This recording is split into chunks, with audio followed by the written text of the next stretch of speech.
Hai hai hai, selamat datang di channel Bang Anim. Di video kali ini Bang Anim akan membahas alur cerita dari serial manhwa Fast Genius.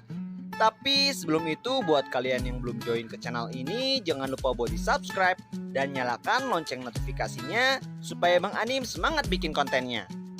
Oke, nggak usah kelamaan intro, yuk kita langsung lihat alur ceritanya. Siung!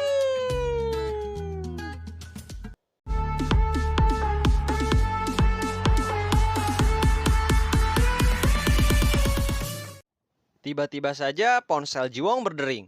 Dert, dert. Nomor siapa ini? Aku tidak kenal. Apa cuma spam? Dan di sini terlihat bahwa Soa menoleh ke arah Jiwong yang dalam mode cupunya. Tapi untungnya pada saat itu pintu lift terbuka dan Jiwong pun langsung berlari menuju lift. Oh, liftnya pintunya sebentar lagi akan tertutup.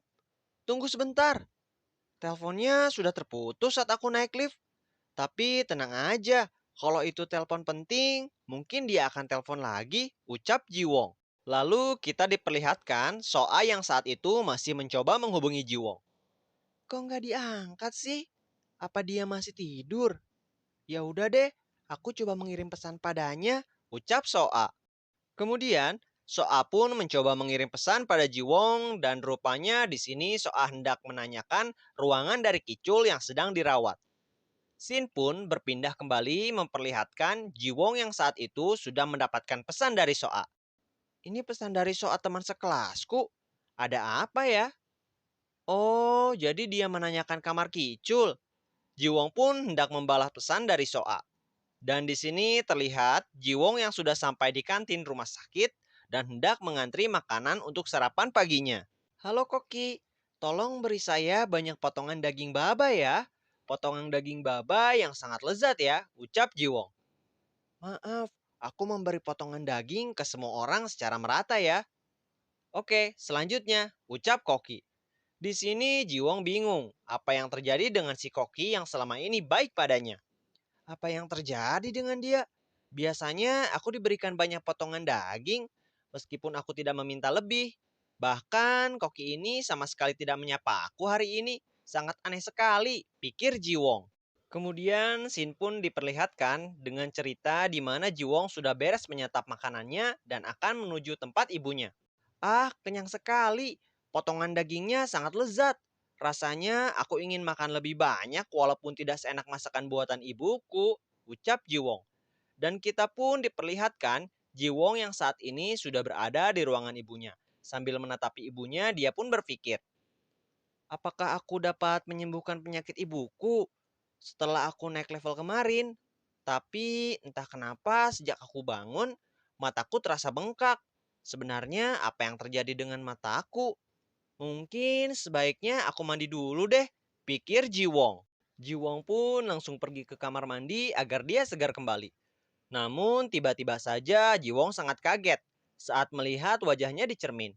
Ya, dia kaget karena melihat jika dia sudah kembali ke mode cupunya. Apa? What the fuck? Ini adalah wajahku yang asli. Apa yang harus aku lakukan sekarang? Aku kembali lagi ke tubuhku. Lalu bagaimana caranya aku bisa masuk sekolah dengan wajah ini? Aku tidak bisa tiba-tiba bilang bahwa aku adalah Jiwong yang asli. Tapi jika aku tidak masuk sekolah, aku akan dikeluarkan dari sekolah. Padahal aku baru saja punya sahabat. Dan sekarang apa yang harus aku lakukan? Pikir Jiwong. Lalu tiba-tiba saja terdengar suara yang hendak masuk ke ruangan Ibu Jiwong. Permisi, ini sudah waktunya untuk memberi suntikan untuk pasien. Ya, itu ternyata adalah perawat yang kenal dengan Jiwon mode tampan. Nah loh, siapa kamu? Lalu, kemana Jiwong? Tanya suster. Oh, Jiwong. Dia tadi ingin pergi dulu sebentar ke suatu tempat. Dan dia menyuruhku untuk menjaga tempat ini. Begitukah? Jadi kamu temannya Jiwong? Ya, Jiwong itu adalah temanku. Oh, jadi Jiwong masih anak SMA. Aku pikir dia seusiaku karena dia sangat tinggi. Jiwong sangat mencolok sehingga pasti ada banyak kesalahpahaman seperti ini. Hohoho, ucap suster. Kemudian, suster itu pun pergi. Dan di sini nampak Jiwong sedang mencoba menyembuhkan ibunya dengan mode cupunya. Sekarang, apakah jika aku meletakkan tanganku pada ibu, Apakah kekuatanku akan aktif? Jiwong pun langsung coba merilis kemampuannya, namun sayang sekali, tidak bekerja sama sekali. Jiwong pun langsung pesimis dengan kondisi yang dia hadapi sekarang.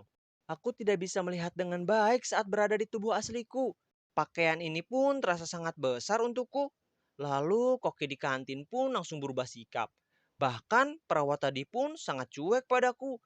Jika aku bukan Jiwong yang tampan, mungkin aku tidak pernah merasakan kehidupan yang sangat berbeda. Mungkin sebaiknya aku tidak pergi ke sekolah lagi. Rumah sakit pun tidak tahu kalau aku ini adalah anak ibu. Aku benar-benar sendirian sekarang, pikir Jiwong. Jiwong pun teringat kenangan bersama ibunya saat ibunya masih sehat. Wow, Donkatsu. Bu, aku ingin makan dua ya. Apa? Tidak. Kenapa kamu ingin makan dua? Kamu perlu makan tiga untuk menjadi lebih tinggi dan kuat. Di sini Mimin terharu karena melihat kasih sayang seorang ibu. Oke, lanjut. Jiwong sangat sedih karena mengingat kenangan itu. Ibu, tidak ada orang lain yang menganggapku seperti itu kecuali kamu. Kekuatan ini aku harus mendapatkannya lagi agar aku bisa menolong ibu. Aku ingin memiliki kekuatan itu lagi. Tapi bagaimana caranya? Lalu Sin pun berpindah, nampak Jiwong yang sudah berganti pakaian. Baiklah, sekarang aku bisa melihat dengan jelas setelah aku membeli pakaian dan kacamata. Ayo kita melakukan sebuah penelitian. Jiwong pun hendak pergi ke perpustakaan dan mencari beberapa informasi agar kekuatannya dapat kembali lagi. Padahal ini akhir pekan, tapi kenapa perpustakaan sangat sepi? Seperti dugaanku, game yang aku unduh saat itu sudah tidak dapat diakses lagi. Jangan bilang aku harus disambar petir agar kekuatanku kembali lagi. Juwong pun langsung mencari artikel tentang sambaran petir dan ternyata dia tidak mendapatkan jawaban yang dia inginkan. Ini bukanlah pilihan yang bagus. Jika aku tersambar petir lagi, aku benar-benar akan meninggoy. Aku tidak boleh menyerah. Aku akan mencoba mencarinya di buku. Lalu, apakah ada buku yang mengatakan bagaimana caranya agar tidak meninggoy jika tersambar petir? Ucap Jiwong. Namun, tiba-tiba saja ada yang memegang pundak Jiwong. Ya, rupanya itu adalah Soa. Hei, tunggu. Kamu, ucap Soa. Sontak itu membuat Jiwong sangat kaget. Hah? Soa? Karena saking kagetnya, Jiwong pun menjatuhkan semua buku-bukunya. Siung, siung, siung, brak. Maafkan aku, kamu menjatuhkan semua bukumu pasti karena aku, ucap Soa. Oh tidak, ini terlalu berat sehingga aku menjatuhkannya. Sungguh mengejutkan aku, gak sangka akan melihat Soa di sini, pikir Jiwong. Kenapa kamu memanggilku? Kamu tidak mengenalku kan? Tanya Jiwong. Ngomong-ngomong, apakah ini ponselmu? Tadi kamu meninggalkannya di rak buku. Jawab Soa. Oh, terima kasih. Aku tadi lupa karena aku membawa buku yang sangat banyak. Sini biar aku bantu. Wow, kamu sepertinya sangat suka membaca. Apakah kamu seorang kutu buku? Tanya Soa. Oh, tidak juga. Hanya saja aku perlu mencari sesuatu di buku. Jawab Jiwong. Bencana alam, fantasi, game, kartun pahlawan. Wah, banyak sekali jenis bukunya. Lalu, apa yang sebenarnya kamu cari? Aku mencari... Sebelum Jiwong menjawab pertanyaan Soa, tiba-tiba saja ada yang memanggil Soa. Kakak Soa, ayo pinjam buku ini. Ya, itu ternyata adalah anak yang waktu itu Jiwong tolong. Hah? Buku komik itu lagi? Kamu sangat menyukai pahlawan itu ya? Ya, itu bagus. Nampak Jiwong melihat anak itu dan anak itu terasa sangat tidak asing olehnya. Oh, apakah itu Minwo? Pikir Jiwong. Lalu Jiwong pun langsung bertanya pada Minwo. Minwo, apakah lututmu masih sakit? Hah? Lutut? Ya ampun, aku lupa. Aku tidak terlihat seperti ini ketika aku bertemu Minwo kemarin. Hah? Bagaimana kakak itu bisa tahu namaku Minwo? Dan bagaimana dia tahu lututku terluka? Hah? Kakak kan yang... Lalu, Sin pun berpindah. Terlihat yang saat ini Jiwong sedang duduk berdua dengan Minwo. Minwo, apa yang kemarin aku katakan? Itu kamu pahlawan dan kamu menyembunyikan identitasmu. Minwo pasti akan merahasiakannya. Nampak di sini Jiwong membodohi Minwo dengan berkata bahwa dia adalah seorang pahlawan dan dia menyembunyikan identitas dan kekuatan aslinya agar tidak diketahui orang-orang. Ya, bukan untuk ibu dan kakakmu saja. Kamu tidak boleh memberitahu siapapun, oke? Ucap Jiwong. Oke, oke, oke. Percayalah padaku, kakak. Ngomong-ngomong, apa hubunganmu dengan Soa? Apakah dia adalah kakak perempuanmu? Apa? Tidak. Soa adalah putri seorang dokter anak. Jadi kami nongkrong bersama saat kami datang ke rumah sakit di akhir pekan. Jawab Minwo. Lalu tiba-tiba saja Soa pun datang dengan membawa banyak camilan. Ini camilanmu. Aku bawakan banyak. Wow, sangat enak sekali. Imut, kalian berdua mirip. Kamu bilang kamu bertemu dengannya pertama kali kemarin. Tapi dia terlihat begitu dekat. Minwo yang dulunya pemalu bahkan tidak bisa melakukan kontak mata dengan dokter rumah sakit. Aku tidak percaya. Kamu mengikutinya seperti itu. Pikir Soa. Minwo, ada sesuatu di mulutmu. Ayo ikuti aku. Aku akan memberitahumu semua buku komik dengan pahlawan keren. Baiklah, baiklah. Lalu Shin pun diperlihatkan Jiwong yang sedang memunggu Minwo di pundaknya sambil ditemani oleh Soa.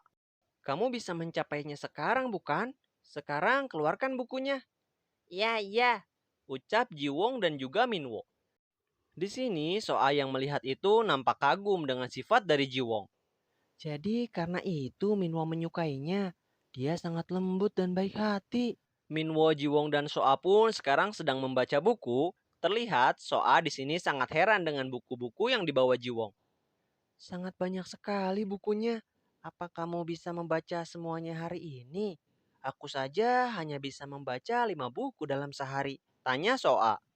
Ya, ini akan memakan waktu beberapa hari. Jawab Jiwong dengan sangat tidak bersemangat. Apakah kamu mencoba menulis novel atau survei data? Oh iya, aku akan menulis novel tentang pahlawan yang berubah karena tersambar petir. Ketika dia bangun dari tidurnya, tiba-tiba saja dia bisa berubah. Wow, betulkah? Untuk menulis novel, itu hebat. Di sini Soa memberi masukan kepada Jiwong bahwa seseorang tidak bisa bekerja dengan baik saat mereka lapar. Dengan mendengar saran dari Soa, Jiwong pun langsung mendapatkan sedikit pencerahan. Terima kasih masukanmu. Sangat membantu sekali. Ucap Jiwong sambil memegang tangan Soa. Jiwong pun langsung melesat pergi meninggalkan Soa. Kalau begitu, aku pergi dulu. Oh hei, kamu. Aku belum tanya siapa namamu. Ucap Soa. Sambil berlari, Jiwong pun memikirkan sesuatu yang tadi diucapkan oleh Soa. Benar, aku harus istirahat yang cukup dan makan yang banyak. Dan cerita pun to be continue.